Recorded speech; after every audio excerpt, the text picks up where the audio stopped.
Good evening. I now call to order the July 14th, 2025 meeting of the East Bend School District Board of School Directors. Will we now all please rise for the Pledge of Allegiance? Pledge allegiance to the flag of the United States of America and to the republic for which it stands, one nation, under God, indivisible, with liberty and justice for all. Make one note that Mr. Falegi is joining us virtually tonight from a place that's far superior than what we're dealing with right now. Okay, next on the agenda are request comment. We have two. Before I introduce each speaker, I'd like to read the following statement.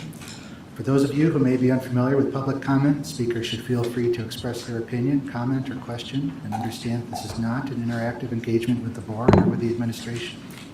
Please direct your correspondence to the chair. Be respectful, not engage in profane rhetoric, not disclose confidential personal information regarding staff or students, or comment on matters in violation of the law or board policy, and be mindful that others, including students, may be listening.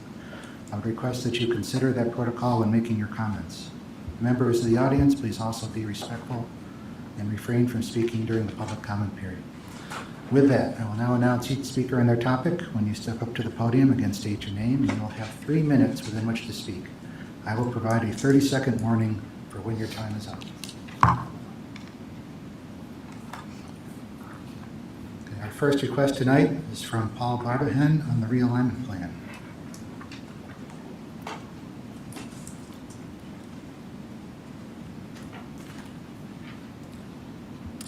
Good evening. My name is Paul Barbahen. I appreciate the opportunity to be here with you tonight to outline a few thoughts on the realignment plan, having listened to recent board discussions and receiving a fair bit of feedback from our community.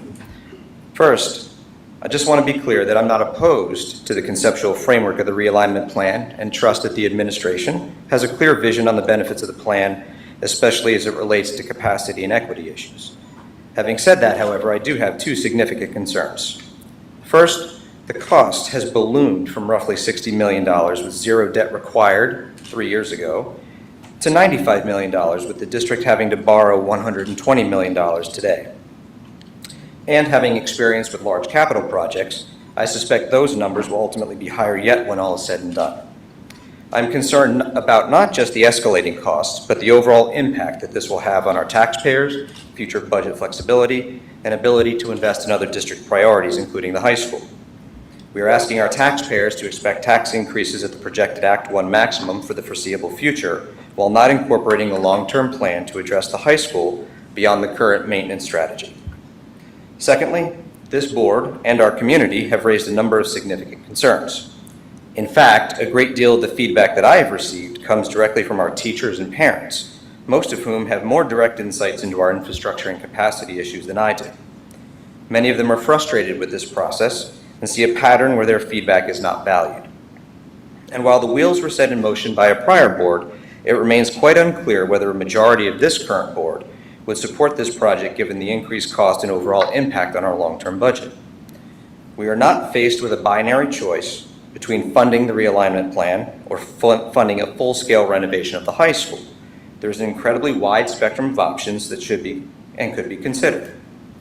Yes, that process was done 3 years ago, but it was done by a different board and with vastly different financial implications. I am not saying that we should simply abandon the goals of addressing potential capacity and equity issues, but I am suggesting that effective leadership requires an understanding of when prior decisions need to be reevaluated and have the courage and humility to adjust a previously charted course. At the very least, I believe our community deserves to know where this board stands on the plan with its new cost structure. The 9 of you are the ones that our community has elected. They deserve to have clarity and transparency on where each of you stand. Our community also deserves a board that will not continue moving down a path simply because a decision was made to do so 3 years ago. It would be senseless to not pause and reconsider the scope, costs, and potential benefits of the proposed plan. Frankly, given the long-term financial impact and the substantially higher cost structure, it would not only be senseless, it would be irresponsible. Thank you.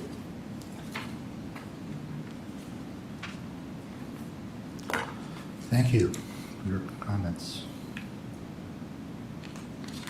Our second speaker tonight is Edwin Cruz on dispute IEP.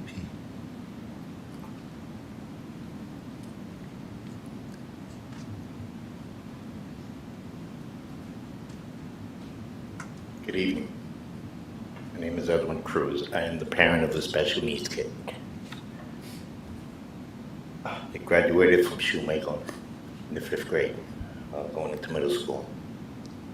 My concerns is that since 2023, they have removed all his supports. They send the kid to middle school with no one-on-one, no, he used to get 120 minutes of OT, no OT. They removed all his stuff, and they're sending the kid to school with nothing. My concern is that I bring it up in an IEP meeting because what happened was we had agreed to having the one-on-one removed for recess, for specials, and for lunch, and to leave his one-on-one in place. They disregarded everything, and they took the one-on-one away completely without any parental involvement. And that's what my concern is. I am getting ready to remove him out of the district. It is heartbreaking that I have to do that, but my son has a pica issue when he sticks stuff in his mouth. It's a safety issue, okay? The one-on-one, yeah, he done well when he had a one-on-one, that's fine. He did really good. But you take away the one-on-one and then you have a problem. Because in the 5th grade, he had 4 incidents. 3 incidents of stealing and 1 incident of inappropriate touching. Okay, that's my concern. My concern is the kid has a safety issue. He wears a bracelet, a tracking bracelet, because he is unaware of some of his surroundings. I bring it up to the superintendent. I showed her everything. I put all the evidence out. It was never documented in any of the IEPs that the one-on-one was removed. And I'm sitting there and I'm going, what's going on here? Last 2 years have been nothing but a train wreck. And the kid has no supports. So that's all I have to say. It's heartbreaking. You know, he was doing well until all his supports came off. Like I said, I bring it to the superintendent's attention so that we could resolve it, and it wasn't resolved. She would get back to me, never did. I guess that's the way they do things. Have a good evening. All right, thank you for your comment. Moving on to the next item on the agenda is the approval of minutes from the June 23rd meeting. May I have a motion? So moved. Second. Any comments or questions from the board? Seeing none, Ms. Allen, please call the roll. Ms. Bowman? Aye. Mr. Falegi? Aye. Ms. Ford? Aye. Mr. Yukowski? Aye. Mr. Kelly? Aye. Ms. Klotz? Aye. Mr. Smith? Aye. Dr. Whitney? Aye. Dr. Levinson? Aye. 9 ayes. Thank you, Ms. Allen. Next is the district update. Dr. Campbell. Yes, I have just a few updates. Really, many of them are reminders to our families about supports that we have in place throughout the summer. One of which is our summer 2025 supplemental feeding program through our partnership with Emmaus Rotary continues. We have non-perishable food, non-perishable groceries that are available for East Penn families, and we distribute those every Wednesday here at the front of the administration building from 10:30 to 12 noon. And we also have distribution every Wednesday at Lower Macungie Middle School from 11:30 to 1. And so again, that resource is there for our families who are in need of that support. We also remind our families to continue to check out our district website. We have a variety of summer camps, programs, activities that are available. Many of them are at no cost to families, and they're located throughout the entire Lehigh Valley area. And while it's mid-July and we're certainly still in summer mode, I remind our families that As we get to the end of July and certainly the beginning of August, there will be a variety of communication that will be coming out from the district and/or your child's building regarding new student orientation and welcome back activities. Later this week, as a matter of fact, families will receive information through School Messenger regarding our online returning student form. This is a form that we ask that families for any currently enrolled students in East Penn that they complete that unique form for their students. And that's a way that families verify emergency information, emergency contact information for each student. So again, a link will be coming out later this week to all families in the district. And if you need any support in completing that, you can certainly reach out to your school's home building office, or you can reach out here to our district office as well.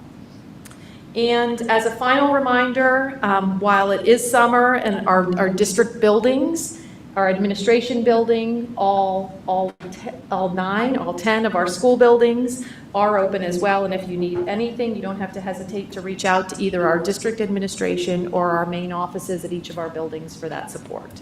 And that's all I have for tonight. Thank you. Thank you, Dr. Campbell. Any comments or questions from the board? Okay, thank you again for the update. Next on the agenda is a discussion item on the K-8 realignment. Before we open up the discussion to the board, I believe the administration has some opening remarks. I do, thank you. And so this evening really is an opportunity for the board to discuss the K-8 realignment plan and next steps. We appreciate the fact that we had 2 recent presentations from our financial advisors. At the most recent meeting, we did not have a full board present, and I think it was one of our board members who actually suggested that there would be great benefit in having discussion when all board members are present. So I wanted to just very briefly for the board as well as for the community do a brief reminder of the public presentations that we've had on the K-8 realignment that happened during the school year. So one of which is in October of 2024, so at the near the beginning of this school year, Breslin, our architects, and East Penn administration provided a high-level overview of the K-8 realignment plan, really the rationale for the realignment, why are we considering the change, an overview of the change that we were talking about in terms of taking 5th grades out of elementary buildings and reconfiguring the middle level grade levels to create a 5-6 building and a 7-8 building. And then we talked about the stakeholder involvement in the change process that we were using to make some programmatic changes.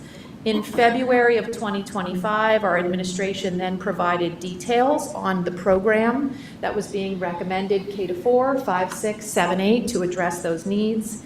And then in May of 2025, Breslin Architects presented the building design of Eyre and Lower Macungie Middle School that was based on those program recommendations that had been developed. And again, most recently in June and July, our financial advisors from PFM and Raymond James presented a financial plan that would support the K-8 realignment. And so this evening really is an opportunity for the board to discuss the next step regarding the K-8 realignment. Specifically, the tentative next step as presented in the project schedules that were shared multiple times by the architects. A tentative next step would be for the board to take action on the schematic design that was presented by Breslin in May of 2025. When we talk about the board taking action on a schematic design, I also think it's important to remind the board and the community what exactly that entails. This gives the architects and the construction management the approval to move ahead with the next steps in the process. And what those next steps involve would be one of which is an analysis of land development. So when we talk about land development, we're analyzing environmental considerations that need to be made with regard to the properties at both Eyre and Lower Macungie Middle School, local ordinances, specific relevant municipal or county ordinances. There certainly would be a permit process through which the district would have to go. And then also when we talk about land development, transportation on and around those campuses and traffic studies is certainly a critical part of that as well. In addition to land development, a next step then is the design development, and that would be where our architects actually begin to work with teacher leaders at Ayer and Lower Macungie Middle School to develop drawings and specifications of the rooms and the spaces that have been holistically presented as part of the schematic design. I do point out that the board would be required to take action again as part of the design development process. After the design development process, there's then the construction document process in which the board would have to take action again to approve those construction documents. And then finally, when we go out to bid, the board again would take action to award the bid to a specific construction firm. So while we've stated from the beginning there's ongoing board action on the project, I appreciate as well that there has been recent feedback from some in the community regarding the realignment plan. And as a district and as a leadership team, and I think as a board, we're certainly attentive to this feedback. Specifically, feedback and questions that we've heard revolve first around capacity issues. And so our October 2024 enrollment projections affirm the basic information that was presented several years ago, as was pointed out during public comment tonight. Specifically, those 10-year enrollment projections show that we face capacity issues at several elementary schools, again, to varying degrees depending on the specific school and the projected development that's happening in each of those sending areas. In addition to capacity issues, we've heard questions about what other options the district has considered to address the capacity and equity issues. And so another option that the district has considered, I want to first say that throughout this process, there were multiple options that were perhaps on the table and vetted by stakeholder groups at various points along the process. But if you recall, I'm going to say a viable option that was considered and was actually presented publicly to the board at the time was that addressed the physical capacity issues at the elementary level and the programmatic equity issues at the middle level, included redistricting. And so it was referred to at the time as option 1, redistricting K-8, and it would include physical facility additions at several elementary buildings. At the time, we had identified 2 buildings at which those renovations or additions would take place. And it would also include renovations to the 2 middle schools to the existing core facilities. When we talk about some of those core spaces, such as a cafeteria at Lower Macungie Middle School, some of the central core areas as well at Ayer Middle School. In 2023, the cost estimate for the redistricting plan, meaning the facility renovations to the elementary and middle schools, was similar to the facility cost projections for the realignment. However, we recognize that the redistricting and maintaining the current middle level program did include significantly higher staffing costs than the realignment. But at the time, the facility costs for those 2 projects were very similar. Another concern that we have heard is when the district might address facility needs at Emmaus High School. We remind the board that the current long-range capital plan includes approximately $34 million of upgrades in HVAC, lighting, clocks, chillers, and roof replacement over the course of 9 years. And again, that is part of the long-range capital plan that the board and the public would have reviewed this past spring. We did look at, in our recent financial presentation, the financial advisors gave a long-range financial plan that took a look at how the board might finance a renovation of about $200 million at Emmaus High School. That amount was estimated from some of the previous work by the architects back in 2023 that included additional classroom space. Specifically, we're looking at an addition at Emmaus High School, potentially for science classrooms, looking at lab spaces. It included potentially a new gymnasium, auditorium, and then what we would describe, or what the architect, I should say, at the time described as significant renovations throughout Emmaus High School. So it was intended to be some new spaces and then working their way back through the building to do substantive or significant renovations to Emmaus High School. So again, we've heard the question about what then, if we focus on the K-8 realignment, what then does that mean for Emmaus High School? And then finally, we appreciate that there has been a concern about tax increases associated with any facilities work in the district. Just given the uncertainty in local, national, and international economy.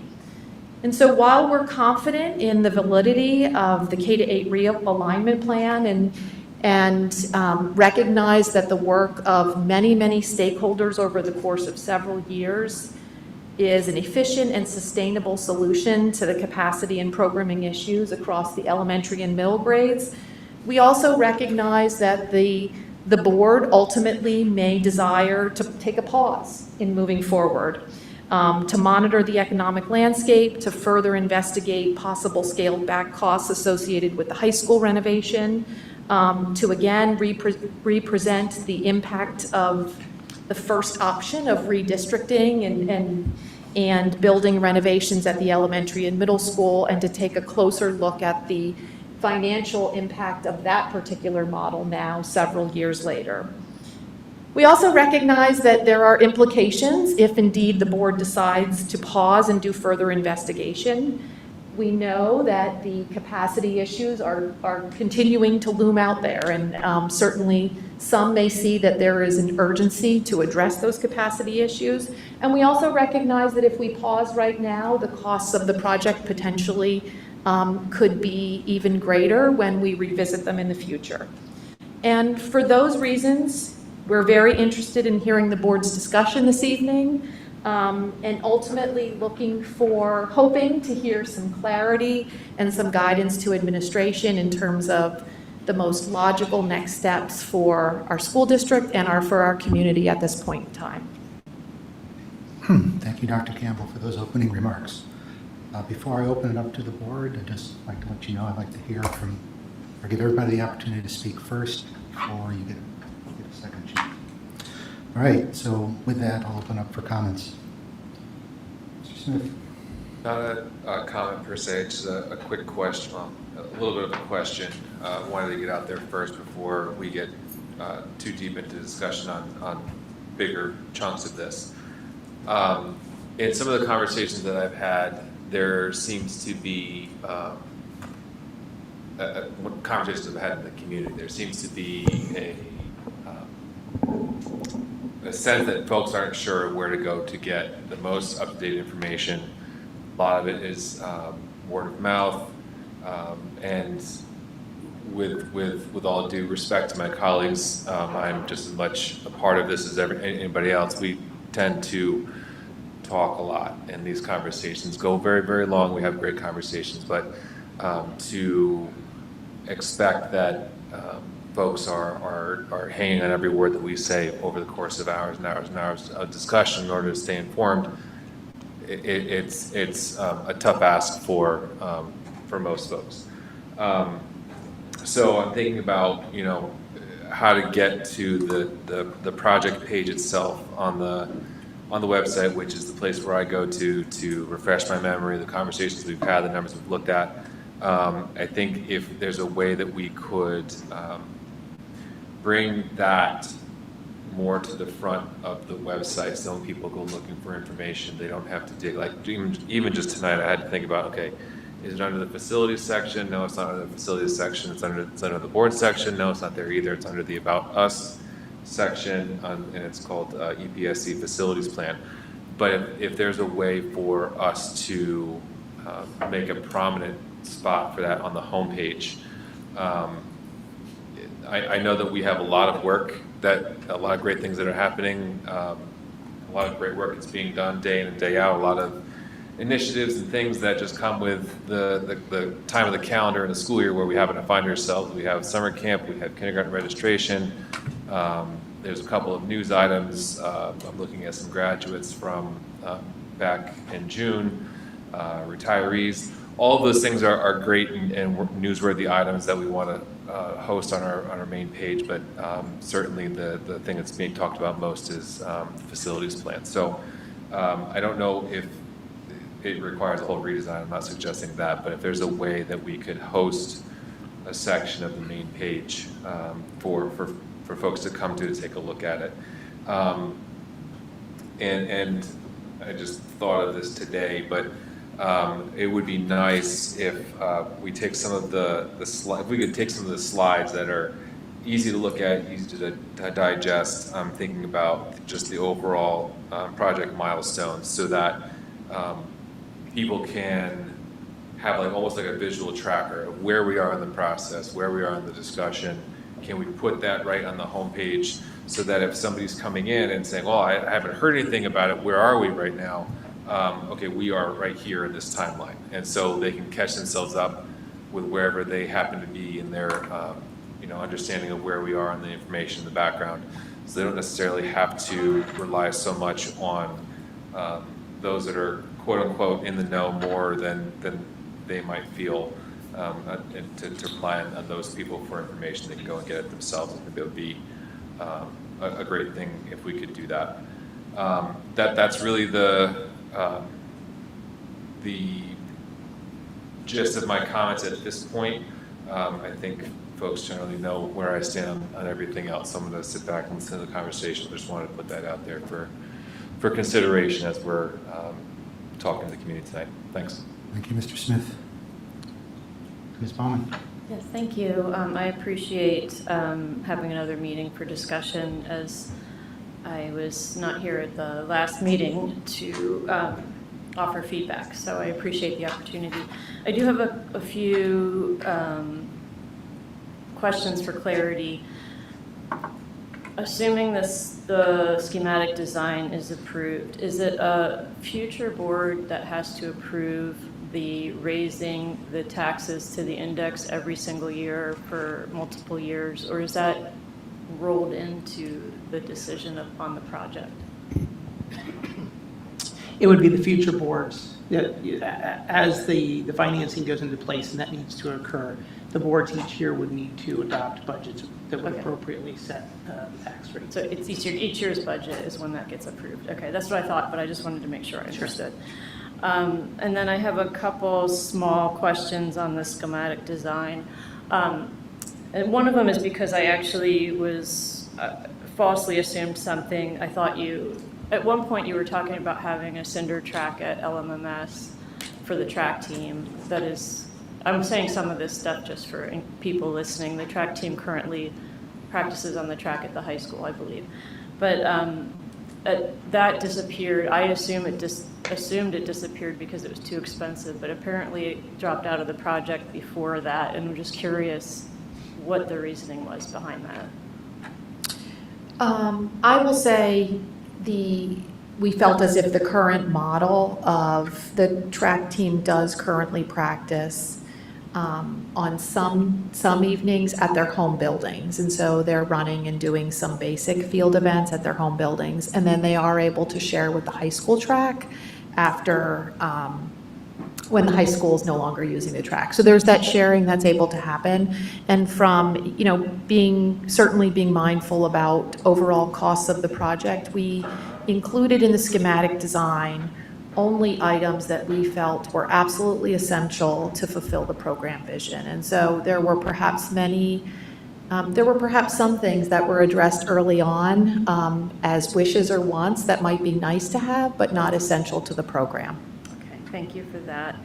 And then for the various fields, how many of them are duplicates, or any of them duplicates? Like, do we have 2 baseball fields and 2 football fields to accommodate both teams, or is it you're adding a softball field that isn't currently there? I was confused about what fields are coming and why. Jen, I don't mean to put you on the spot, but do you recall the field piece? Yes, so I can speak to, there are no baseball fields being built on the ground in the current schematic design. There is an additional softball field being added, an additional field hockey and lacrosse field. So it was a duplication of any sport that currently there is a team at the Lower Macungie Middle School as well as Ira Middle School. Okay, so there will be 2 of each of those 3 sports. Yes, and the football team will share fields. So depending on the season, again, to Dr. Campbell's point, we tried to minimize the addition of multiple fields that weren't necessarily needed in all seasons. And so within the schematic design, it represents the need for each particular sports season to service and satisfy the current number of teams we currently have within district at the middle level. Okay, all right, thank you. Okay.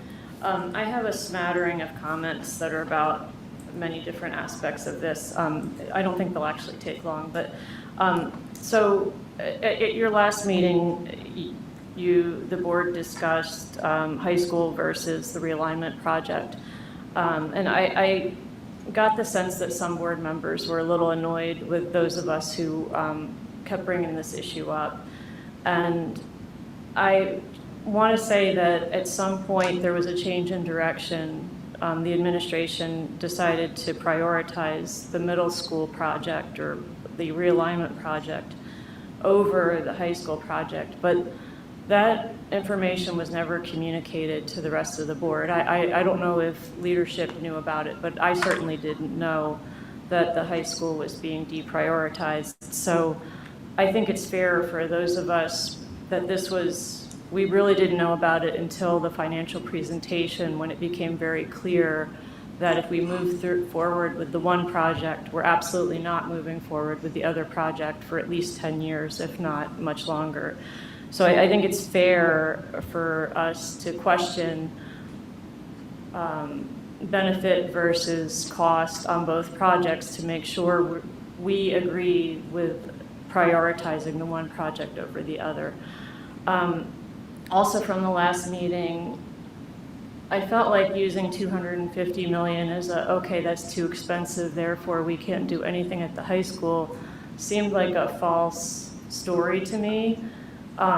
If the district can only afford $120 million, which is what this current project is, you could look at the high school and say, what would $120 million buy us there? Or you could say, oh, what would $50 million buy us at the high school?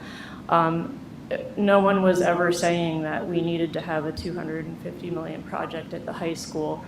And so I think saying that we can't finance that without a referendum was sort of silly. And then kind of using that as, oh, we can't do anything to fix the problems at the high school. I mean, you could just say, okay, we're only going to look at a science wing. And maybe the science wing itself is still too expensive. Okay, well, what can we do to alleviate some of the problems? And I think I don't want to speak for other board members, but I have those questions.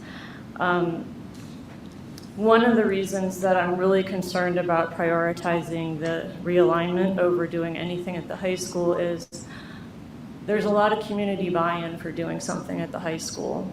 A lot. There are people who will go to bat for the district over raising taxes in order to fix the problems at the high school. I'm not hearing any community buy-in for the realignment project. It is going to be a tough sell. And raising taxes to the index every single year for many years. Without, in past controversial issues, we've had educators go out into the community, handle things on social, explaining to people why the district is doing what it's doing. And without the educators who are buying into this project, helping the district communicate the importance of it, I don't know how the project can be successful.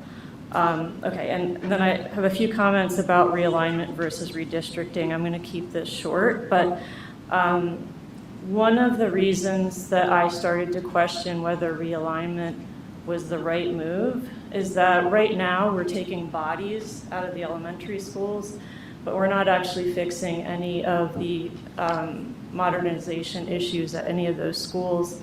We're not fixing any of the structural problems that any of those schools might have. All we're doing is taking students out of those schools. So in many ways, those elementary schools may still have some big problems that we're not solving. I think it's worth looking at to have another meeting and make sure that this is the right way to go versus redistricting and maybe actually one at a time, addressing whatever building needs there are. One of the positives of redistricting is you don't have to necessarily have 3 construction projects going on at once. You could start with the school with the biggest need, and when that one's done, eventually you move on to the next school and the next school, and it might not require such big tax levies. Okay, now I'm down to the schematic design, which is what we're actually voting on. I don't know if I can wrap my mind around all the duplication. I guess the fields themselves might not bother me as much because the price tag on them isn't as high. But it's really hard for me to stand behind building an entire gym just for one team to practice and play in. That's like a $6 million cost. And I don't know how the community would think we're good stewards of their tax dollars by doing that. So with that duplication, I can't vote for the schematic design as long as that's in there. I have some other issues about our timing. Ms. Klotz brought up tariffs quite a bit, and I think it's a fair question. There's really no way the contingency has enough money in it in the project to cover 20%, 30% tariffs. So I think the entire project cost really needs to be recalculated based on those. We're in a time of uncertainty, and I think we need to assume the highest cost because otherwise you're already raising up to the index. If tariffs go above that, I mean, the district really isn't going to have an option there. I also am concerned that we're planning this project during a time where we have so much financial uncertainty. I mentioned the tariffs. We also have inflationary costs, which is obviously always something that we deal with. But we're also dealing with the potential loss of federal dollars up to $2 million a year that we're going to have to recoup if that happens. One of the biggest concerns I have is from the financial presentation when they were talking about how other districts have financed their building needs. Those districts raised taxes and put away the money ahead of time. And we're talking about building as we're raising the taxes. And that just seems very risky to me. And I understand that we want to do that because the needs are there already. But we've heard, at least from looking at social media, I can say with confidence that after the November board election, you're going to have the views on the board are going to shift. And even if this schematic design does get approved, I'm just not sure you're going to get the tax increases approved. I mean, in fact, I would bet against that you would. And so it just seems like at the current price tag, I don't see how this project can be successful. I would like to see a schematic design that brings the project cost down to what we were originally pitched. I understand that there's a big difference between 60 million and was it close to 100 million? But I think we need to be good stewards of tax dollars, and we also need to not leverage the district so much that it has no room to move if all of a sudden the project costs go up 20% because of tariffs. So thank you. Thank you, Ms. Bowman. Other comments? Ms. Klotz? Okay, that is a tough act to follow. So, Ms. Bowman, you will be very missed, by the way. So, a lot of what I would like to say actually goes with what Ms. Bowman said. You know, first with the realignment, what I have heard overwhelmingly from the community is that we need more clarity regarding how this plan will make the schools more equitable. How this will make our schools more equitable than the current alignment.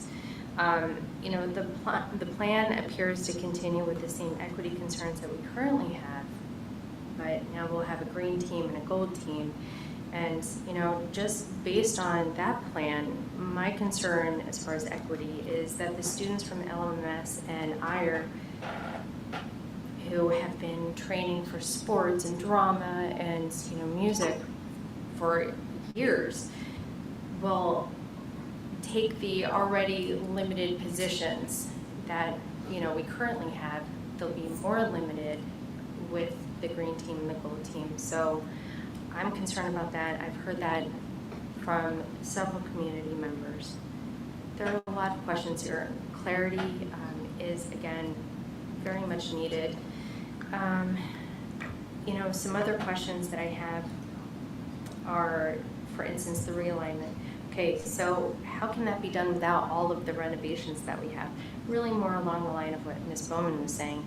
Instead of this huge price tag that has ballooned, then why don't we present, this is what we're comfortable with spending and what can we get for that? So that's something for the alignment. And I've also heard from the community that recess is a concern. Multiple parents have actually mentioned that, you know, recess, it shouldn't be an option. So I'd like some clarity how that is going to happen. You know, when can we guarantee that the students will have a set recess every day? Class length, that was another concern. It is just too long, 80 minutes, and 80 or 85, I can't remember exactly how much. But, you know, one of my prior positions in insurance was actually as a trainer. And we were taught that no training session could go over 45 minutes because no one can concentrate over 45 minutes, and that's for adults. So that's another concern. You know, getting into the costs, I see this as the plan stands now. It is an either or, and the high school is something that, for instance, Ms. Bowman, or following up on what she said, you know, we do have community buy-in with that. People can see, you know, all of the kids go to the high school, they see that it is, frankly, from what some community members, multiple, have said, is an embarrassment. And that high school represents our community, the end result of the entire education from kindergarten through 12. And it is something that the community has to be proud of. And I'm concerned that it is not prioritized with it. I would also like to say, you know, there apparently is a rumor going around, or at least a concern, that if this plan is approved, because it is so expensive, that teacher salaries would be frozen. And several people have suggested to me that they would have to look elsewhere for positions because they are so concerned, you know, if their pay is frozen for it. So, I mean, I haven't heard that, but it is something that's out there. So I think that needs to be addressed as well. Let's see, excuse me. So again, to reiterate, I do think we need to actually propose or give an amount instead of people giving us an amount of what something would cost. Tell them, this is what we want, what can we get for this, and also prioritize the high school. For the renovations, I'm not talking about, you know, rebuilding a high school. So that's all I have. Oh, no, one more thing, excuse me. So regarding the tariffs, so yes, up to 30%, but that's now. We don't know what they're going to be in the future. You know, there was a new tariff. Our current president is has stated that a new tariff will be placed into effect on August 1st. I don't remember the particulars of it, other than goods from Mexico, and I'm not sure what the other country was. But that's something else to consider. I do believe that we should pause this until the first session in April, the first school board session, so we can actually have results. We can see what the tariffs have done to the economy. We can actually get that because the first quarter results from 2026 will be in by that point. So that's something to consider as well. And also want to just remind everyone that we are expected to see some pretty significant cuts to Medicaid, Medicare, SNAP cuts after the 2026 midterms. So that's going to be another huge expense that we don't even know how that's going to affect our school district or even the community. So there's so much going on here that I think that we do have to pause. Thank you. Thank you. Other comments? Dr. Whitney? Yeah. I'll try to wrap everything up in one sort of theme here, which is just that I've been sort of losing a lot of sleep and giving a lot of thought to what's going on here and this whole process, which has just come to something of a stalemate that I don't fully understand, and I don't fully understand why it has to be, except that it seems as though there is a plan that was presented that is, once it was presented, it was expected to be shown through the door. And any sort of hesitation to the contrary, I feel, is being met with almost seen as a threat. It does not feel like good faith conversation is happening to address what are not just concerns from this board, but are concerns from, several dozen now people who work in the district, who don't work in the district, who are parents, who are not parents or community members, and this is just me. And I don't have the deep roots in this community that others have, so I'm sure and I know that other board members are hearing the same things, that are universally concerned and hesitant about this plan.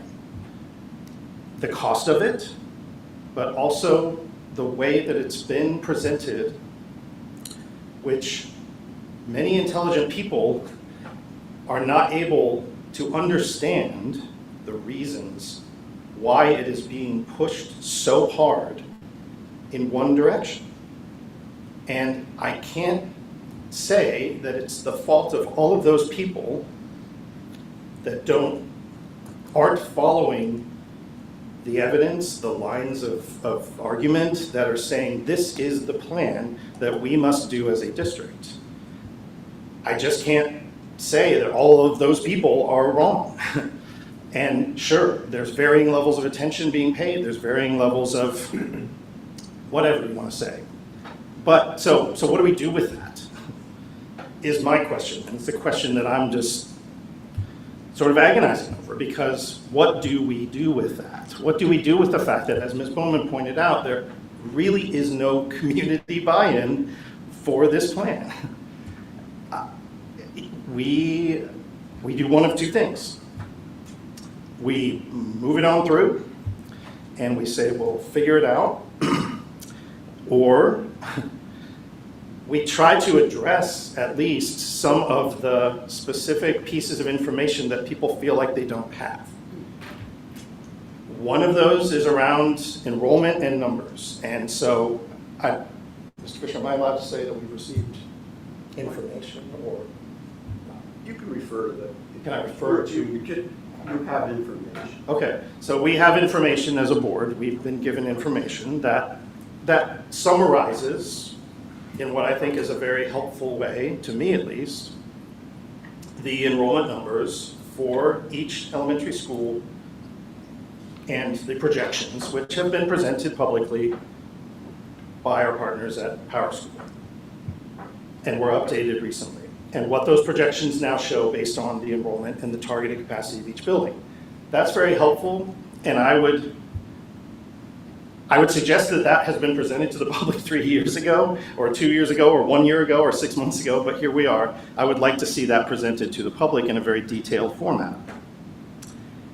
And I think that would be step one for trying to get some more information out there. I don't know what else to suggest other than step two, maybe, you know, the specifics of the equity issues, as much as we can be specific in why this is the plan that we need to take on despite the cost. You know, it's been said, I've heard it, you know, in relation to this project, that people just resist change, and that is absolutely true. We all know that. Especially people who have been in part of an organization for many years. People resist change. It's difficult. Everybody resists it. It's hard. And leading change is also hard. Leading people to change is also hard. And it takes a lot of, you know, sort of elbow grease that I don't know that people feel like it's been applied to this particular large-scale decision.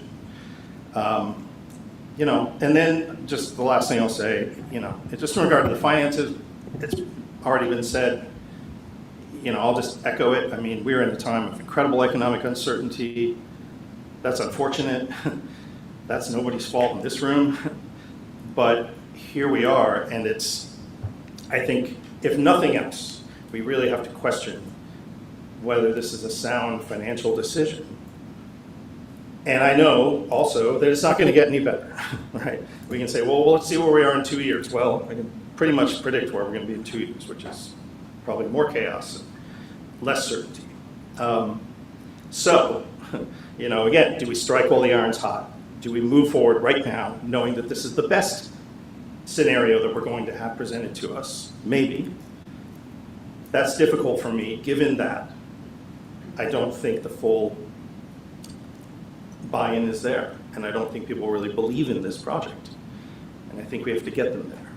And whatever form that takes, I think it's going to take a little more public information. And I think Mr. Smith's suggestion about, you know, let's make sure everybody knows at the very least where it is on the website. I think that's incredibly important.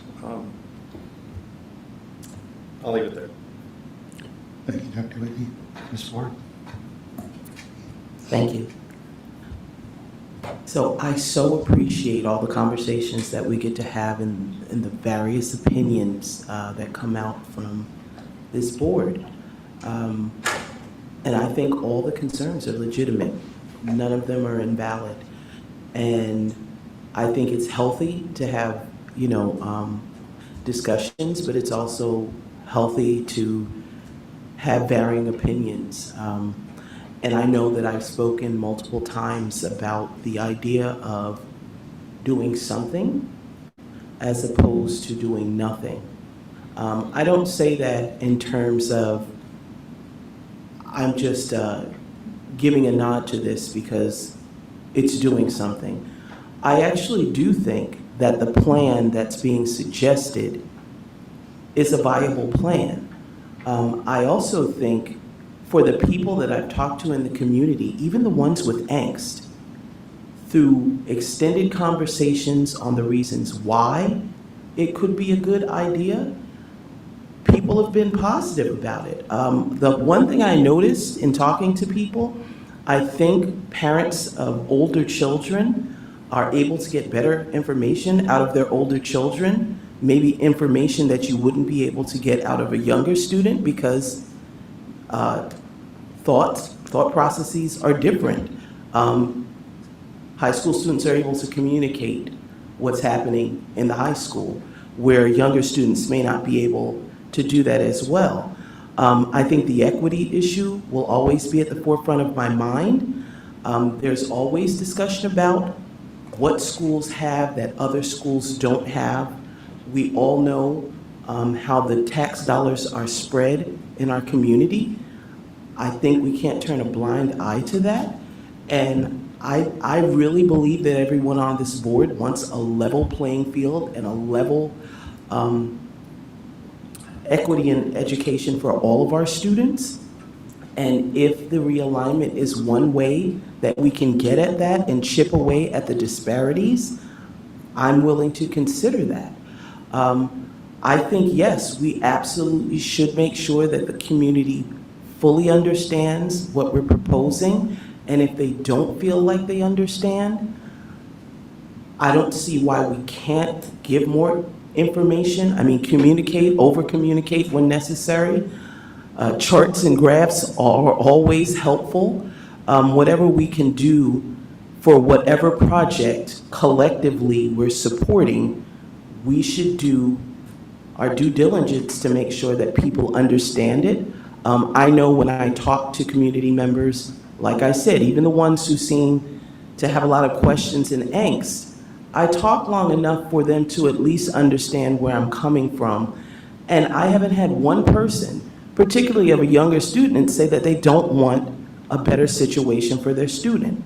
I also think of the people who are coming into this community. I know recently, this evening, we talked about numbers and projections. In this community where housing has been limited, one of the main reasons that I always hear when people are talking about leaving the district or taking their student out and going to a charter school are the very things that we're trying to solve for. So sometimes I get a little confused because I feel like we're almost talking against things that we know we want to solve for. We know we want there to be less crowding in our schools. Yes. How do we get to that point? We also know that we don't want to pay a lot of money for things.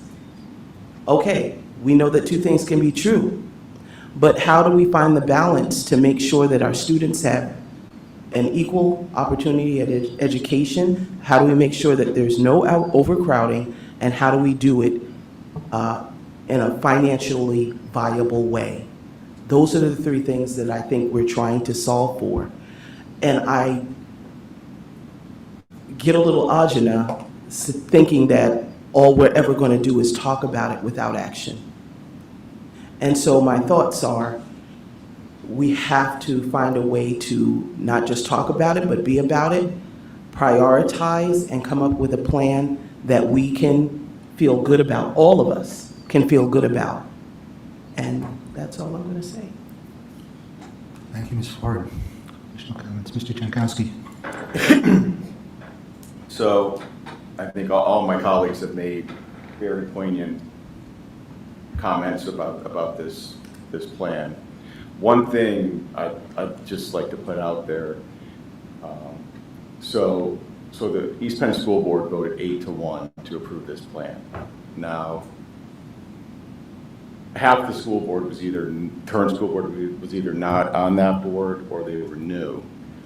But I'd like to believe that when the vote was made, and I'm the one that voted against it, but I'd like to say, I would like to believe that when the vote was taken, it was an informed decision based on the facts and circumstances and months, if not year, of discussion. So I respect the vote that was taken. Obviously, things have changed. The cost has doubled. The current economic environment has changed. So, one of the things that I struggle with is it the realignment plan that's the issue, or is it the cost that's the issue? And I think, Ms. Bowman and Ms. Klotz both raised good points of, do we really think, does the community really favor this realignment? Or do we need to look at other options as to what should be done for a lesser cost that will have a less impact? I mean, I think it's clear something's got to be done. We can't just sit still. We can't push off doing work to our schools for another year or 2 years. But what really, where should that work be done?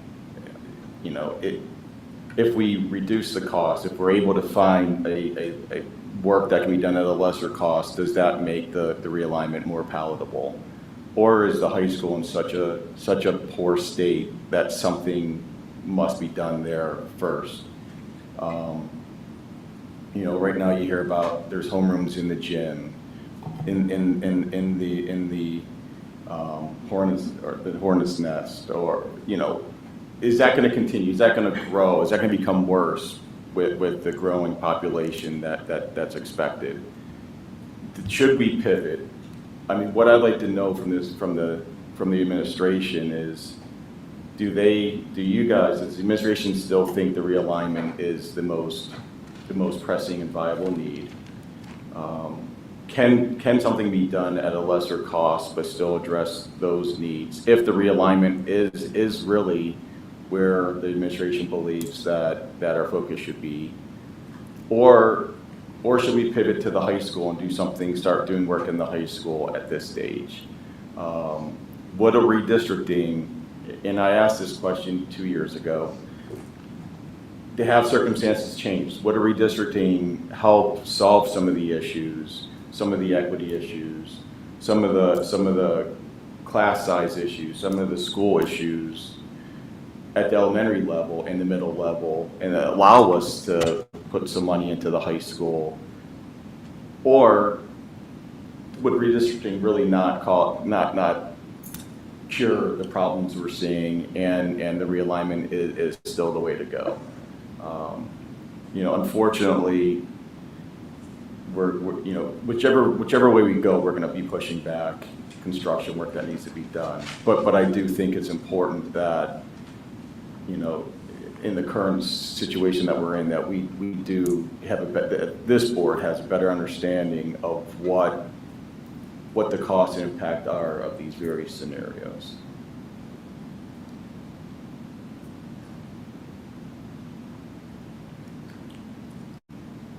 That's it.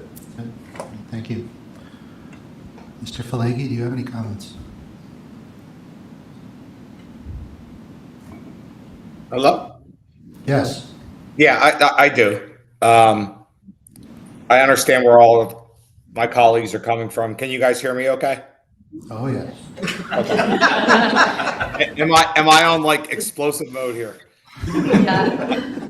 I am on vacation, so, but no, I understand where all the you know, my colleagues are coming from here, and for me, I'm really hung up on the fact of the cost. I love the plan.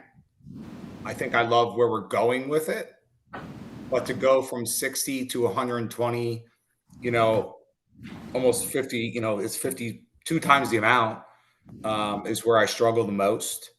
I think, to Mr. Jankowski's point, is can we take a step back maybe and just see, can we redistrict? Can we figure things out that way and move forward kind of with the high school for maybe half the cost of the 120?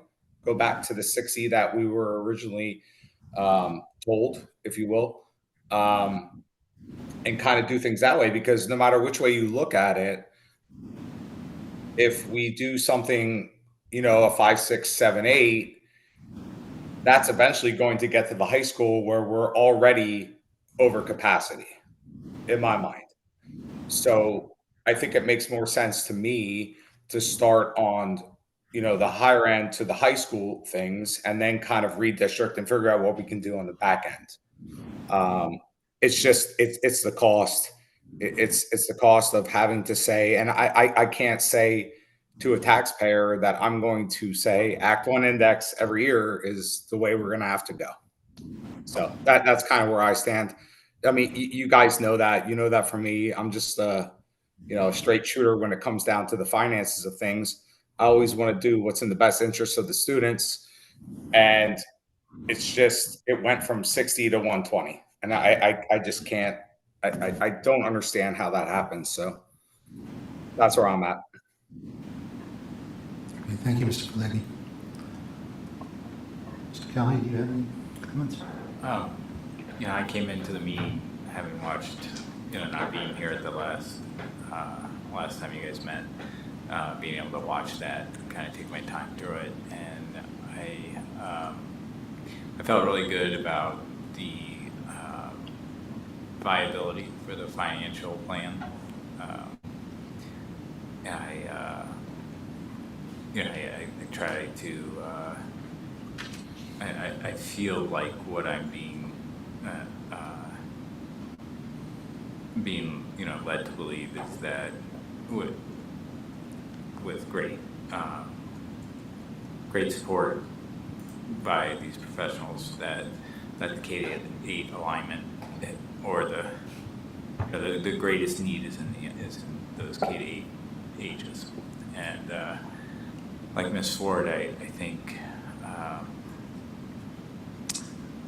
I really think that program is great. It's a great outlook, and it'd be great for our students. So coming in, I'm at a point where I want to see this happen. Obviously, I think the knowledge of the high school finances for so long just puts that clearly out of reach. I think, of course, the costs, and when we were first being told the 95 million in the meetings,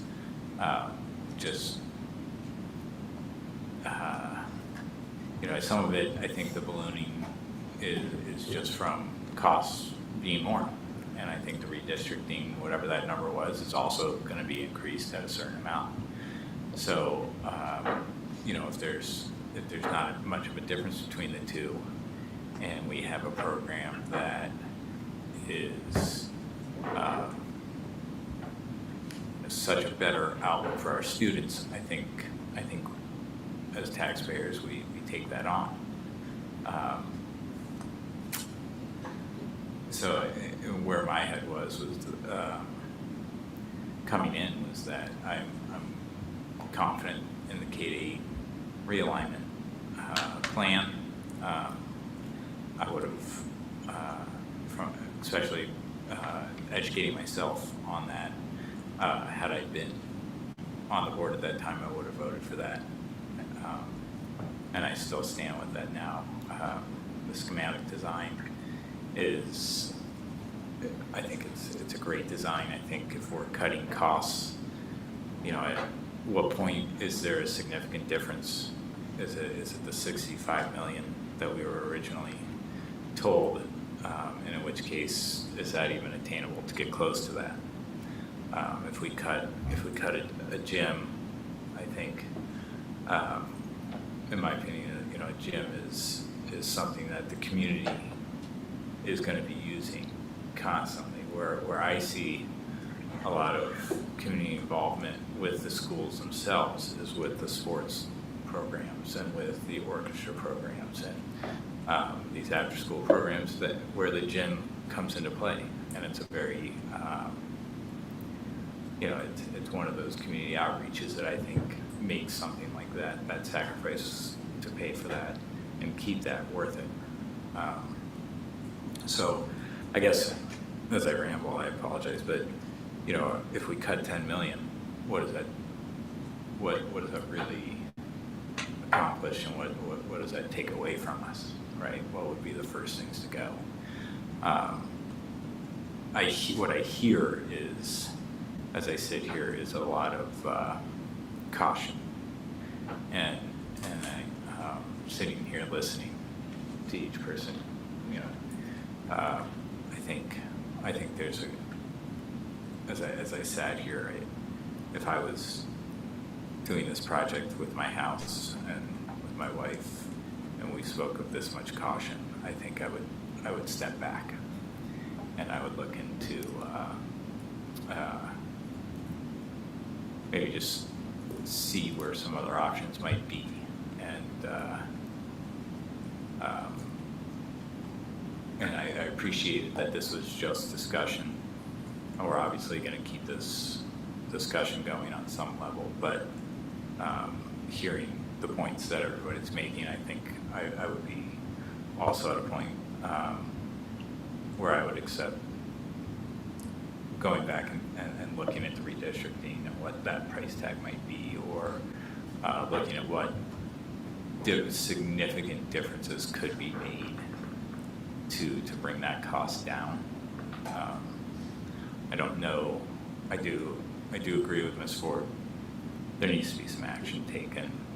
We need to step up, and this community needs. We have a lot of old buildings, a lot, and we need.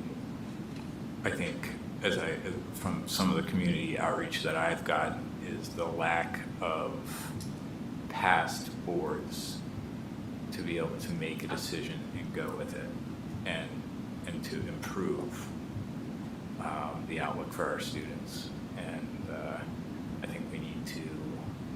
I think we need to make sure that we're able to focus on that and get something done quickly. That's where I'm at. All right. Thank you, Mr. Kelly.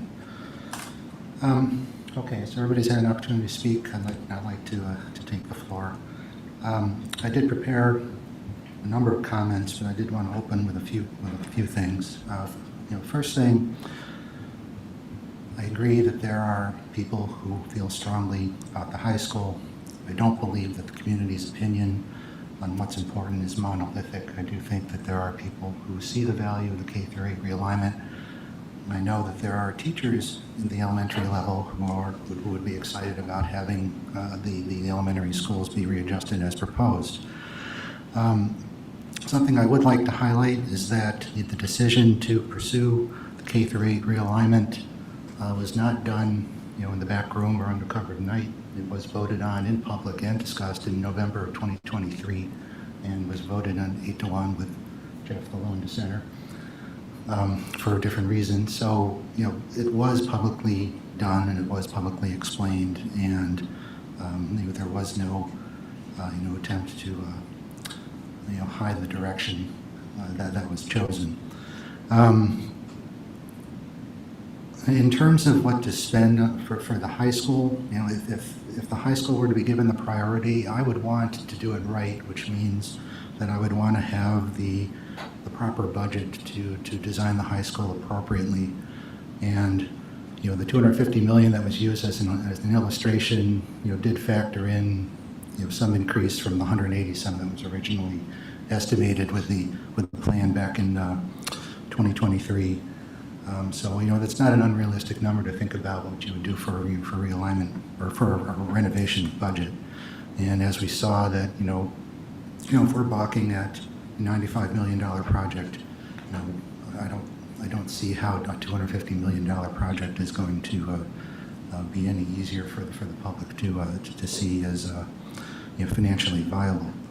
The other thing is the realignment project is estimated presently at $95 million. It's not estimated to be $120. The additional borrowing is tied to a different way of financing the capital maintenance needs as opposed to the pay-go model that we've typically done. So it's two separate pieces. So the value of the project is being proposed at $95 million. And part of the reason why it grew from 60 to 95 has been explained previously, is that, again, what was done before was a ballpark based on a rough sketch of what we would like to do. But as you get into the programmatic details, you figure out better what you want, and so the budget has to be tied to what it is that you're proposing. So that's one reason why it did increase. Having been part of many projects in industry, that's a typical thing that does happen. Okay, so as I mentioned, I do have some prepared remarks. So the last time that I spoke for a while. I'm going to try and raise some different important points. This multi-year process that recommended the K-8 realignment plan systematically defined the prioritized needs of the district and how to best address them.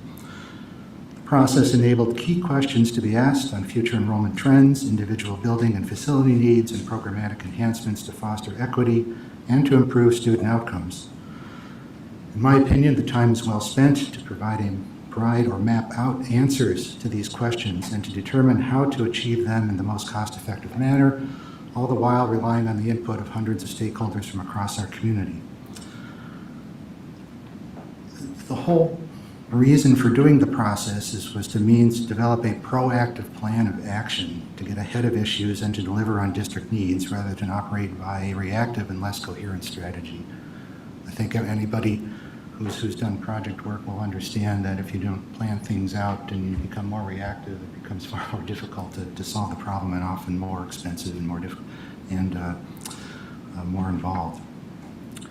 So in that regard, the proactive plan of action is the responsible approach, and I certainly don't see this 3+ year process as just trying to keep prior decision in place. This has been reviewed and reinforced through the additional analysis. As we've seen in prior presentations, the financial viewpoint does indicate that we have good financial health in this district. Coherent and proactive financial plan, has been proposed. And while I certainly, I don't want to see us have to max out tax increases every year, I will emphasize that it's something that we've tried to do for every year that I've been on the board and previously, is to use as many levers as possible to manage tax increases and make sure that they're minimized. So it's my feeling that calls to further pause any action on the current plan to allow for reevaluation or for a shift in scope or for a wholesale abandonment of the comprehensive facility plan are cause for concern, as it disregards the careful, thoughtful, and timely work that has occurred to determine the recommended plan. And as we've heard, the data gets re-reviewed periodically and continues to support the original framework. The identified spatial and programmatic needs of the district are not going to change based on that information. Further analysis if we were to do further analysis, it would likely render the same choices that led to identifying the K-8 realignment as the priority. If we decide to not approve the schematic design work at this time, it most likely means we've missed the timeline to complete the plan for the 28-29 school year, which means that we would have to wait another year to move forward on the K-8 realignment plan. And in doing so, it will likely mean that we will be operating under some measure of duress in a reactive fashion, and the cost to address the spatial and programmatic challenges will likely have grown significantly. We have hindered the responsible effort to be proactive if we ignore that. So it's my recommendation that we approve moving forward with the schematic design, and my rationale is as follows. This will allow our engineering and construction management contractors to move forward with the detailed and staged work that is required to provide the design and construction documents that serve as the basis for bidding, which will ultimately give us a better estimate of project costs. Detailed bid information is not expected to be delivered well into next year.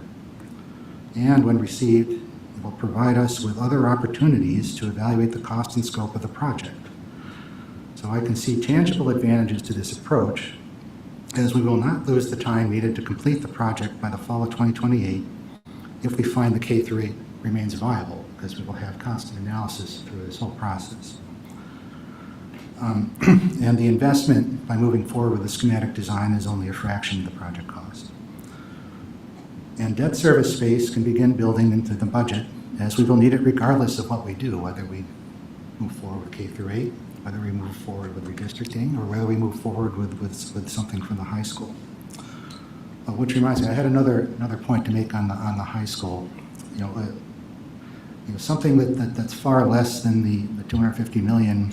I don't know what 50 million can actually buy you in the high school. Maybe that just buys you a wing, or some kind of cosmetic things. I don't think it's a significant budget to do something truly substantive there. But at the same time, we can look at that and be strategic and figure out what we can do for such funds. Additionally, it also affords us, and by continuing with the schematic design and not losing the time, it affords us the time to pursue answers and to develop contingencies related to the questions and concerns being raised now, and which many of my colleagues have brought up as part of their comments tonight. Uncertainties in construction costs, the impact of tariffs, the amount of state and federal funding, how we might plan for capital improvements and upgrades to the high school. What can we do to refine the financial plan to fund the project to be less burdensome to the taxpayer? So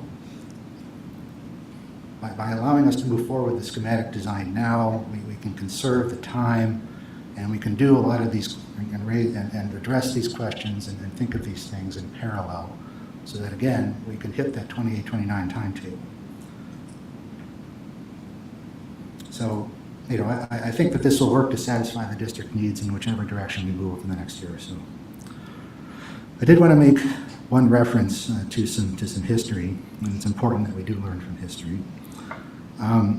There are aspects of the situation that in my mind have some vague similarities to what occurred in East Penn in the early 90s with its facility needs and capital spending. I did not live here at the time. I've heard it through legend and lore from people who were here, and it was a pretty tumultuous time. So I'm not intimately familiar with the details, but it did involve decision makers that second-guessed or in some ways flat out ignored the recommendations of the administration with its facility and capital plans, and specifically looking to build a new high school and perhaps some other facility upgrades. They had philosophical differences on investing in the district and its facilities. So as a result, no substantive action took place for several years until the composition of the board and the sentiments changed.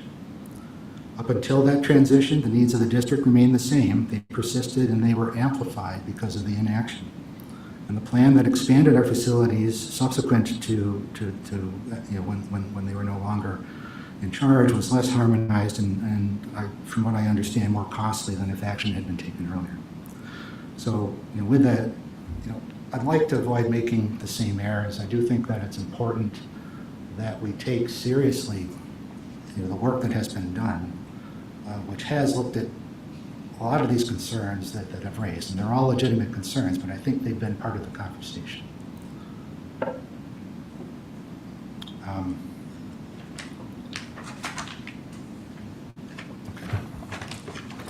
So that's what I have to say. Again, I am in support of the course that we've been moving.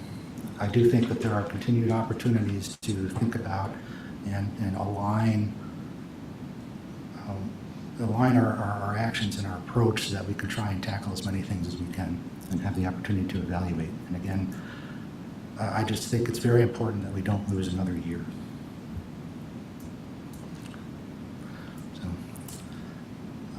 So that concludes my comments for now. Are there any other? Mr. Smith? So I had a lot of thoughts in no particular order after listening to all my colleagues speak tonight, and so I'm going to try and address them as they pop back into my mind as I was thinking through these different comments I wanted to make. But the first one, I think Dr. Whitney mentioned it first, I support this. If we could, at any point, whether it's numbers now or numbers in the future, if there is any numbers as they become updated, if we could make those publicly available, going back to my thoughts on the website, I think that is, whether it's a website or somewhere else, but any time that we could have an updated series of numbers to provide, I think we need to just have that be a standing function going forward, so that people have the most updated information, updated numbers at any point in time. My concern is that I don't want any of the concerns around the project, which are valid, to be concerns that are based on misunderstandings or misinterpretations or outright questioning of methodologies or procedures in which we are looking at projections and which serve as the basis for a lot of our conversations. So with that being said, it feels like the majority of the board is actually in support of the idea and the purpose behind why we're even having this discussion to begin with. And so that's kind of where I'm honing in my thoughts here. Mr. Jankowski has been sitting right next to me as I've had this page open on my computer the entire time, wondering where I'm going with this, but I have the realignment areas of focus from that page that I mentioned at the very beginning. Just to remind the community, remind our listeners, what we are talking about right now. What we're talking about right now is only one of four pieces of a puzzle. They are opportunities. Do existing structures demonstrate the intended outcome of increased opportunities for students? Does the structure broaden accessibility for all students? That's opportunities. 2, academics, it's the second one. How does the structure align to research-based and evidence-based practices? I don't think that anybody would argue that an 80-minute lecture is evidence-based or research-based.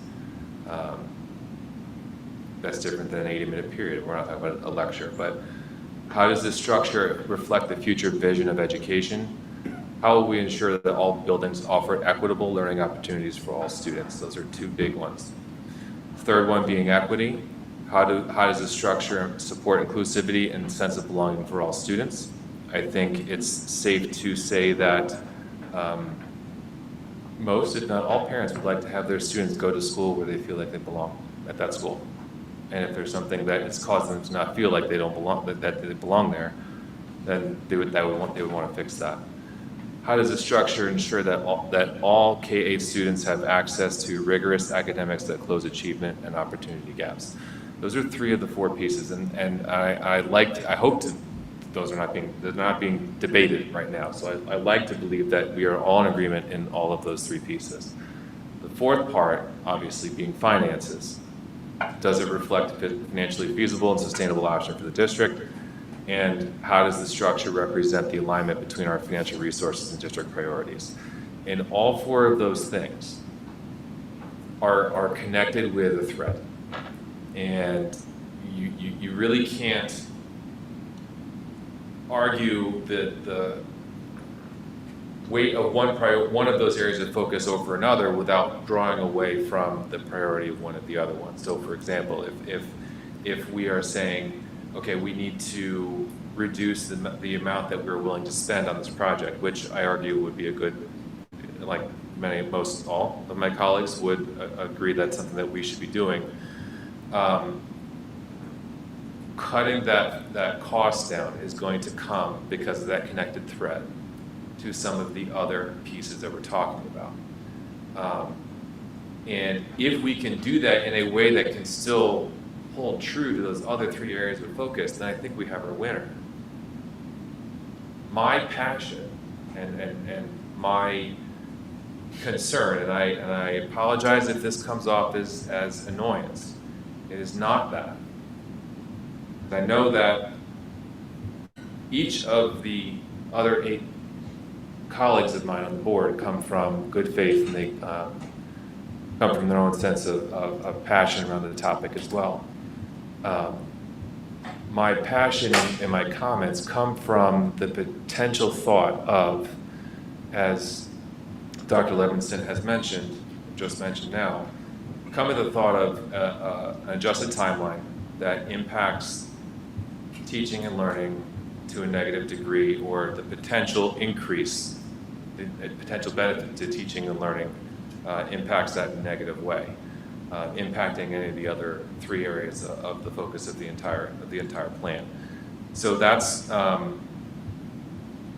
when we go back to October of 2023, when we had our results of our survey come through, and I saw the overwhelming number of folks that are stakeholders in the district who responded to that, who were interested in seeing this through, or at least learning more about the idea behind it, and what that might look like. I think that the 1,401 people that responded to that survey, 1,097 of them being East Penn residents, another 1,073 being parents and guardians, teachers, administrators, staff members were also included, and there's obviously overlap in those categories. Of those 1,400 people, the top three priorities were academics, class size, and equitable access to programs and resources, which is why we are talking about what we're talking about right now, because the solutions that were crafted after that, and we can debate the cost of the solutions and the change in the cost of the solutions, like that's what we're doing right now.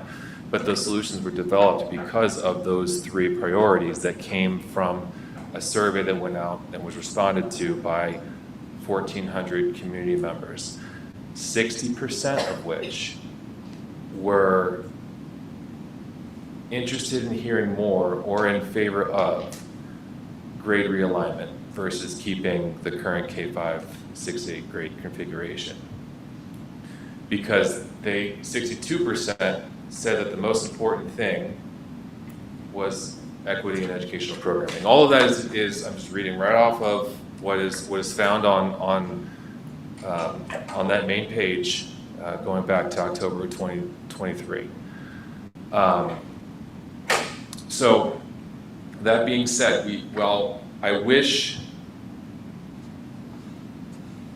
maybe I do, maybe I don't, I don't know, but I wish we had this level of passion and involvement and engagement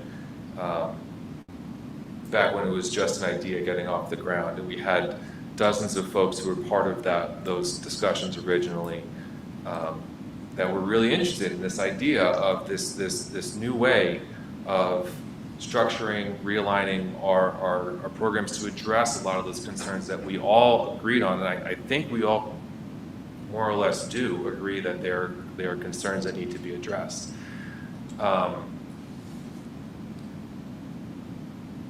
Losing my train of thought there for a minute, but some of the things that I heard tonight bring me a level of concern that if we cut too much, if we only say, well, let's do a science wing, or let's do only one gym, that gyms are classrooms.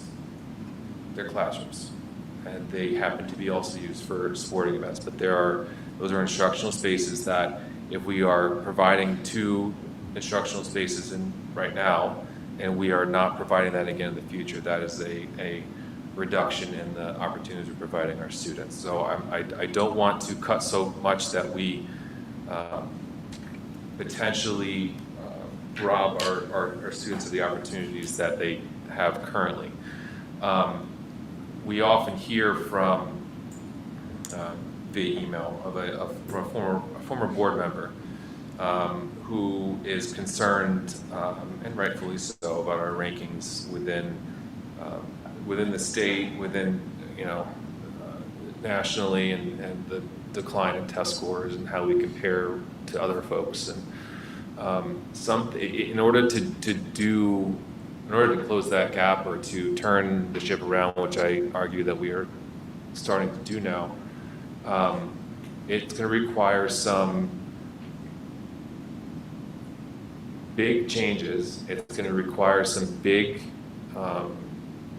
moments and strong vision to not just come up with those solutions, which I feel we have done, but to stick with them.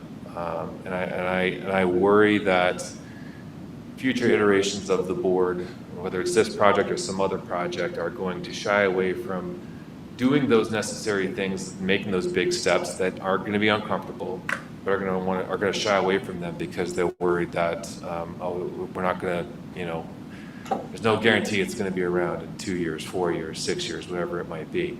And this to me feels like one of those things that has potential to really have an impact on teaching and learning in a very positive way, and solve a lot of the concerns that we all seem to share. The concerns that are right now up for debate really seem to be coming down to financing it and how to make that happen in a financially reasonable way, which is why I so appreciate Mr. Falagi's comments, where it's just, he's a straight shooter, and he comes right down to it and says, I love the plan, I don't like the way we're paying for it. It's as simple as that. it's not about muddying the waters with other concerns and things that we might be hearing and what ifs and those kinds of things. It boils down to what are the areas of focus? Can we stick with them? Can we stick with them while also being able to fund it? And if we can't, then we have to be willing to put things on the back burner, to potentially not do them at all. And we have to be then willing to also understand that, you know, the goals that we originally set out to accomplish may not ever be a reality unless we're willing to, you know, think creatively and think hard about how to make it happen. So, I think that's what it boils down to for me, and you know, I hope that nobody took offense to those thoughts, but that's where I'm coming from. Thanks. Thank you, Mr. Smith. Additional comments, Ms. Ford? Just an additional comment on pricing. And I know many people have talked about the cost and that it's too expensive. But I just would like us to think about, compared to what? What is it too expensive compared to what? You know, I think I mentioned at the last meeting, I literally was using AI to generate costs to figure out what would it cost to build a high school in this town. I put all the information in because it's publicly available. And it actually came out with a price that was more expensive than what we're talking about now. I also looked at other school districts. I know Parkland's about to do a renovation that currently, I think the estimate was $77 million. And that's a newer place. So I would imagine that they would have to do less work because it's a newer building. We're talking about a high school that's way older. We're talking about elementary schools that are older. So I just think cost-wise, when we say the price tag is too big, compared to what? Do we know what the average cost is for what we're talking about? I don't think that the price tag is too much. I think if we do some research on our own to see what other schools cost, I looked at Catasauqua, which is much smaller, and what they paid. I tried to do some comparison costs, and I just don't think that it's too much. If it's more, I think it should be more because groceries are more right now, cars are more right now, everything is more right now. But I also know it's probably true that 2 years down the road, 4 years down the road, it's going to be even more expensive. So I just want us to think about compared to what? It's more expensive compared to what? Thank you, Ms. Ford. Additional comments? Ms. Bowman? I guess I just want to make a clarification, because maybe I misspoke. My thoughts about the expense of the project are mostly because there's no room to grow in this project. You can't raise taxes above the Act 1 index without having a referendum. And because of likely tariffs, because of likely losing federal funding and a lot of other factors that some of which we can't even see into the future because the worst things that tend to happen are the ones you're not expecting. You have nowhere to go. This is the extent of how you're already at the top level of cost here. And if you had to add 20% to deal with tariffs, now you can't raise taxes to cover that without, I guess, refinancing. I'm not really sure what you do. But the other thing is you're leveraged so much that you can't deal with other district problems. And so those are my two concerns. It's not that I don't want to do anything. It's that I think we're putting I have big problems with the schematic design in general, which is a separate conversation. But when I talk about cost, it's because you have no room to go here when costs are inevitably going to go up. So, thank you. Thank you, Ms. Bowman. Additional comments? Whitney. Yeah, I'm going to try and be productive here. So I'm just going to go through a couple of things. Hopefully it's helpful. I'm going to try and own my own opinions on things instead of talking about hand-waving about culture and communities and whatever, because that doesn't seem to really resonate as a line of argument here. So let's just talk specifics. A couple things I'd like more information about. So I see on paper the wisdom of taking out 5th grade and making elementary schools K through 4, and certainly that leaves room for population growth. I think, as I said before and was reiterated, presenting the numbers on that in a way that the community can really see in front of them and be digestible would be extremely helpful. The programmatic design that was given to us in the presentation in February, just a couple of things I think I questioned at the time. The Innovate course, the Innovate special, going back and revisiting that meeting, re-looking at it again so that I can really absorb it again. It's 8 subjects in one is the reason for the name, and that feels to me like I'm a little troubled by that. I'm not sure that that's something that we should be necessarily relying on. I would like to know more. I would like to know more about the Innovate Special and more about how that practically will work in the classrooms for our students and how that will give our students the most appropriate and sound education and contribute to that. I remain skeptical and would love to hear more about the model of essentially two schools in one at LMMS, the 7-8 building. The 2-house system, I don't think we've heard enough detail. I don't feel like I've heard enough detail about what the real vision for that is. And I think it's very important for families that are looking in 3-4 years that their kids are going to be part of this. And if we are saying it's going to solve equity issues, I think we need to know how, because in my mind, and I'm not an educator, but my mind hears that and I hear, okay, that's 2 groups of people that are going to be competing with one another, regardless of how we try to set up systems to the contrary.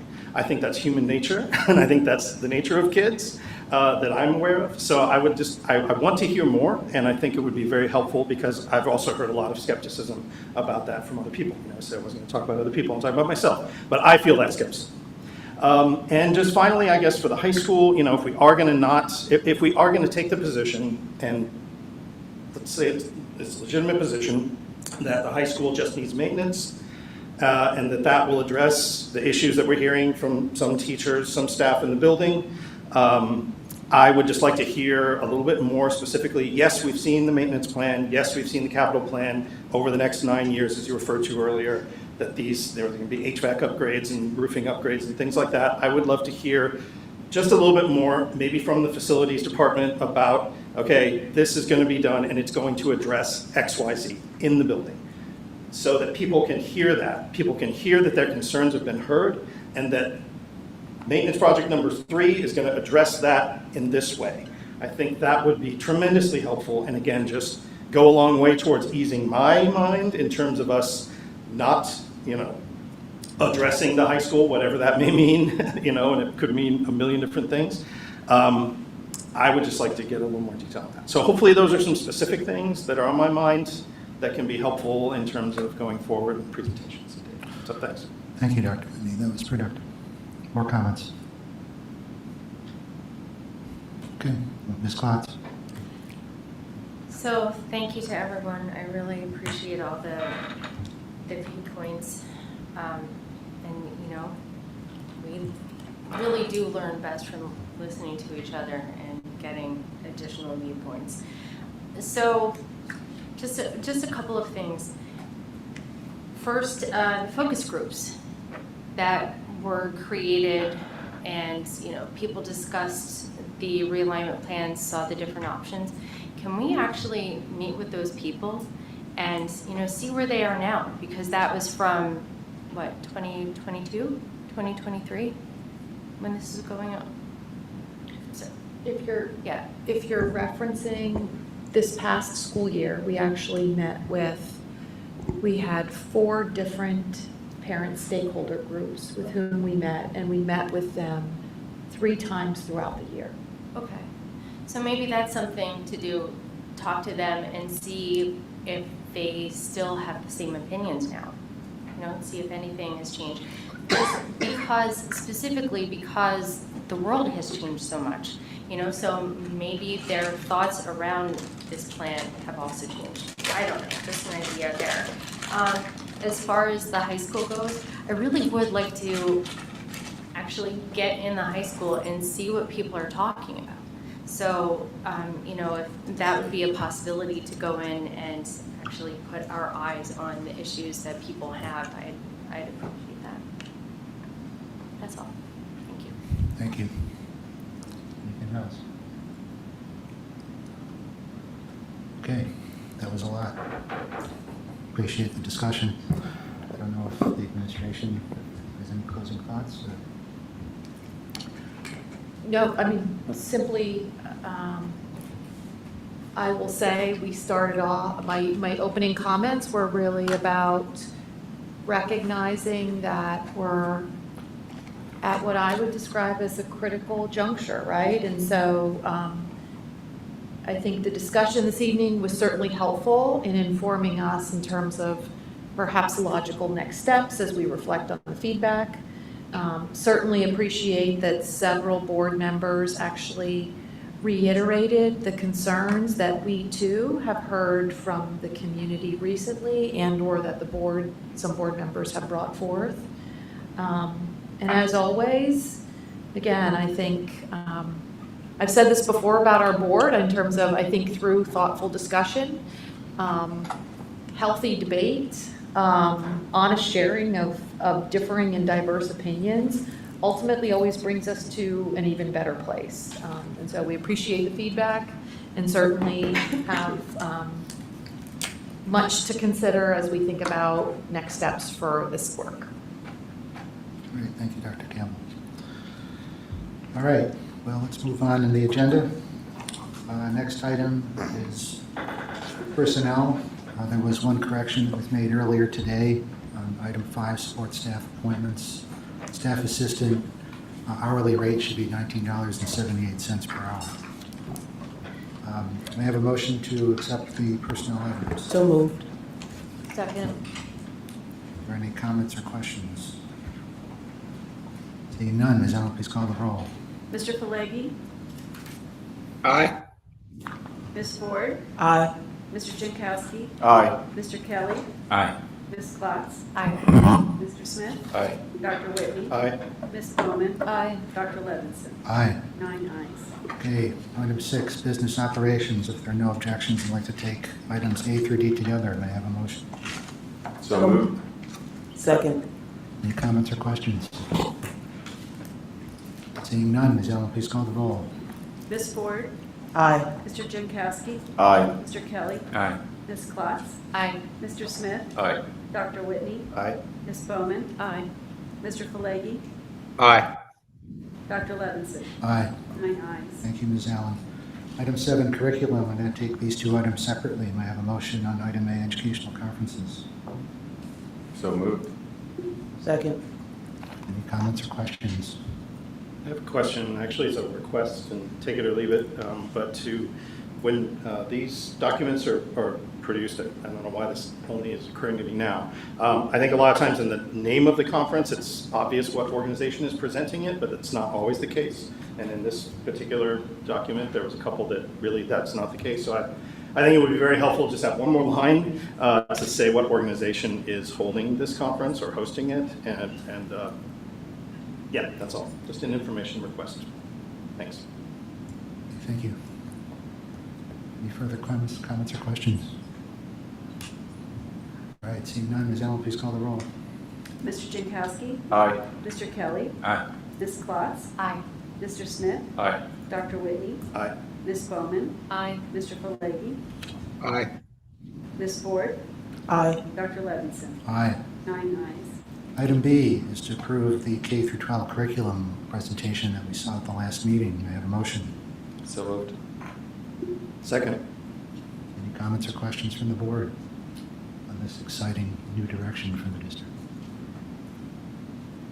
Okay, seeing none, Ms. Allen, please call the roll. Mr. Kelly, Aye. Ms. Klotz, Aye. Mr. Smith, Aye. Dr. Whitney, Aye. Ms. Bowman, Aye. Mr. Pelleggi, Aye. Ms. Ford, Aye. Mr. Jankowski, Aye. Dr. Levinson. Aye. 9 ayes. Thank you, Ms. Allen. Other educational entities, we all get to listen to me again. I'm going to deliver the report this time for the LCTI meeting that occurred on June 25th, so last month. The JOC met on Wednesday, June 25th. Our next meeting will be on August 27th, 2025. We take July off.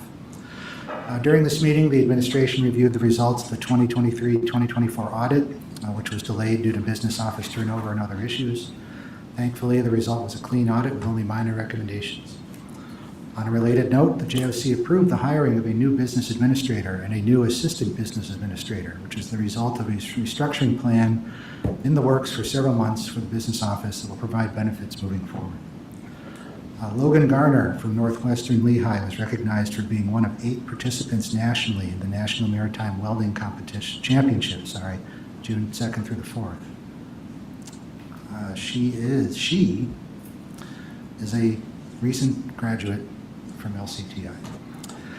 Madeline Roach, now a rising senior from Emmaus High School, is in the criminal justice program, is recognized for being a top 10 finisher for speaking skills at the International Leadership Conference for HOSA on June 17th through 22nd. FBLA students were going to attend their national competition on June 27th through July 3rd. A review of student participation in the dual credit program for earning college credits revealed that the number increased from 52 in 23-24 to 198 in 24-25. Students this past year enrolled in 29 different courses for a total of 437 discrete enrollments. That was a great thing to see the students taking advantage of. A review of the cooperative education program discussed multiple student recognitions for outstanding performance, longevity and loyalty, and outstanding capstone students. There were 156 co-op students who worked a total of 71,769 hours over the last year and earned collectively $1,155,139.87. There were 13 seniors who individually worked over 1,000 hours each. So great opportunity provided through LCTI. An interactive map was created to show the locations of where the businesses were located that supported the co-op and DCO opportunities, and it spreads over a wide area of the Lehigh Valley. So that's a testament to the level of participation that helps support LCTI students. A review of the adult education program enrollment was provided for the 24-25 school year. There were a total of 639 participants across part-time, evening, intergenerational, safety inspection, admissions, apprenticeship, and customized job training categories. Plans are also in the works for LCTI to support the City of Allentown's Recompete Plan in collaboration with the Allentown Economic Development Council for training and manufacturing. Lastly, an overview of the 24-25 student assistant program data was provided and highlighted the regular special education and grade level numbers across school, community, and behavioral health assessment services. That concludes my report, and I'm happy to answer any questions. I have to say it was a very successful year for LCTI, and we're looking forward to the fall. With no further comments, I'll move on to announcements. We did have an executive session this evening where we talked about a number of items under personnel. Our next regular board meeting will be in August 11th, 2025 at 7:30 in this room. With no further business, I now like a motion to adjourn. So moved. Second. All those in favor, please signify by saying aye. Aye. Opposed? Meeting adjourned. Enjoy the rest of your July and see you in August.